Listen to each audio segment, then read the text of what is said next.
Hello everyone, welcome to the Chicago Burlington and Quincy Railroad and the Chicago and Northwestern Railway in Wyoming. Today is August 3rd, 2024, and this is layout update number 57. I'm Mark Pruitt, Roundhouse Laborer. I thought we might do a little experiment in parapsychology. Take a couple of seconds and try to read my mind about the biggest job I've been doing on the layout this past month. Ready? Go! Okay, if the answer you came up with is staging, you're clairvoyant. That was the biggest job this month. And now for part 2. Did I get it done? Wow, you guessed no. You're 2 for 2. You're a real phenomenon. We need to alert the media. Okay, well, let's see how far I did get. I left off the staging yard last month, having just installed the permanent east staging lead supports. In early July, I began assembling the control panel face. I cut 2 sheets of clear acrylic to size and taped them together with one of the panel graphic sheets sandwiched in between. Then I drilled out all the holes for the LEDs and switches. This took several hours since I had to step up from very small drill bits to final size over more than half a dozen steps. Acrylic chips and cracks easily when being drilled, so I had to work very slowly.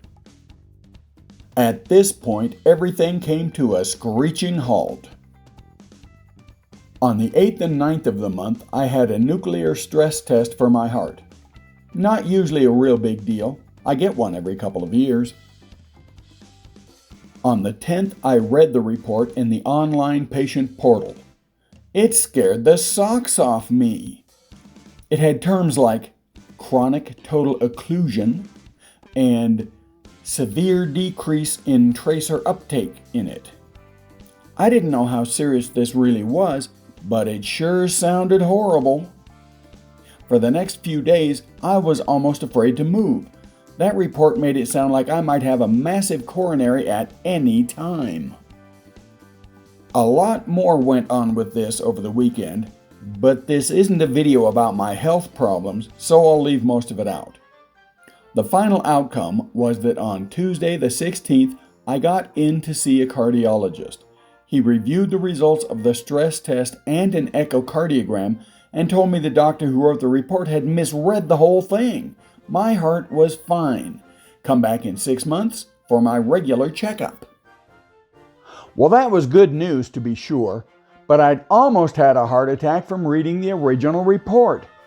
Putting all these medical reports online is a two-edged sword.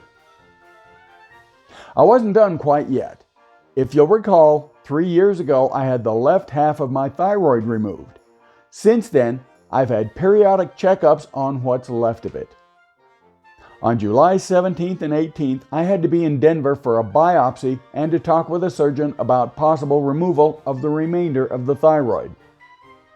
Well, that looks fine too, though I'm still awaiting final results of the evaluation. As you might have guessed, during that 2 weeks I did very little model railroading. In fact, all I did was spend a couple of hours removing some of the lettering from this Milwaukee Road Mikado. But on the 20th, now knowing that I'm probably not going to keel over dead in the next 5 minutes, I got back to work on the layout.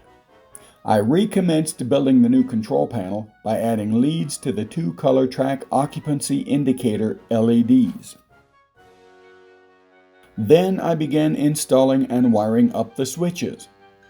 Here I'm in the middle of wiring the tortoise control switches for the east yard throat. By the 26th, I had the route indicator LEDs, those are the blue ones, all wired in. In this shot, I had temporary power applied and was testing to make sure the LEDs indicated the route selected with the toggles. Here's how the back of the panel looks with all the component wiring in place. Now I just have to connect all those leads up to the correct cables that run to the tortoises and occupancy detectors. That is not a small job.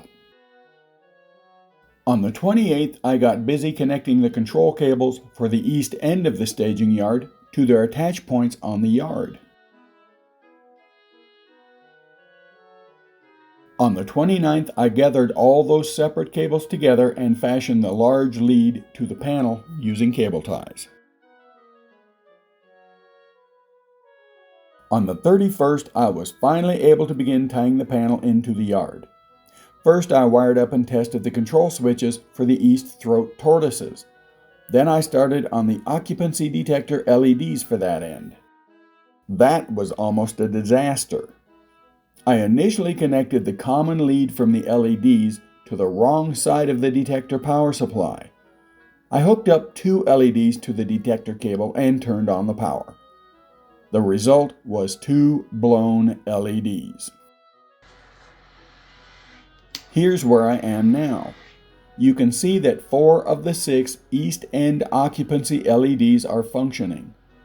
The other 2 are the blown LEDs I still need to replace. The red segment on those work fine, but the green one is burned out. The east throat tortoise control switches are wired up and functioning, as are the route selection LEDs.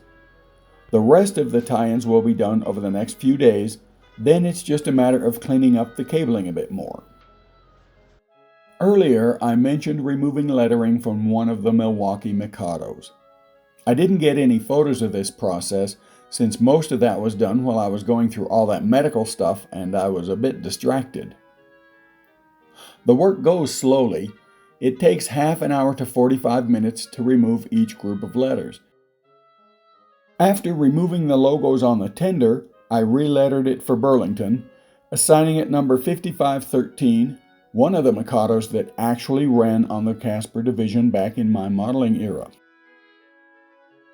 The only other thing I did this past month, right after I posted the last update video, was install 2 styrene sheets for the Worland Skyboard.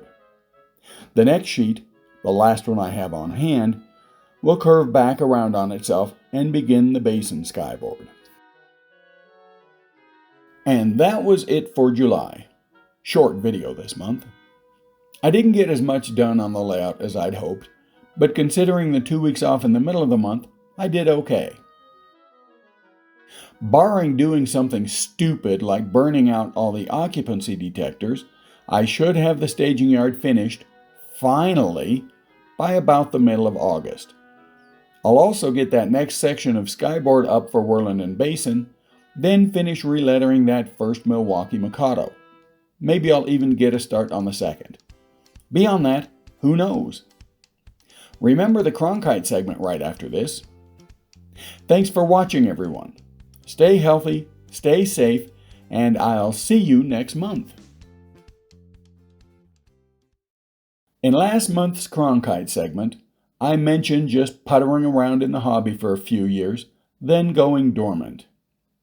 I was moving around with work, so other than building some freight cars, I did almost nothing for the entire last decade of the 20th century.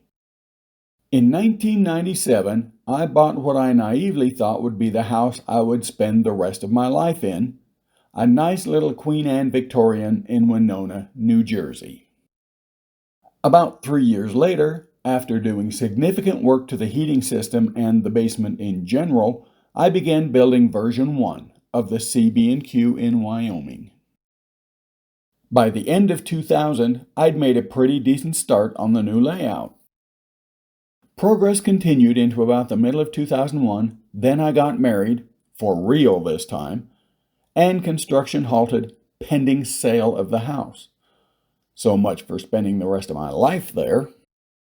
The really ironic part is, even up till now, this is the house I liked the most. 2002 saw us move to our new home in Merchantville, New Jersey, followed almost immediately by the beginning of my longest-lasting layout to date, the CB&Q in Wyoming, version 2. And that's the way it was. Winona, New Jersey, 1997 to 2002.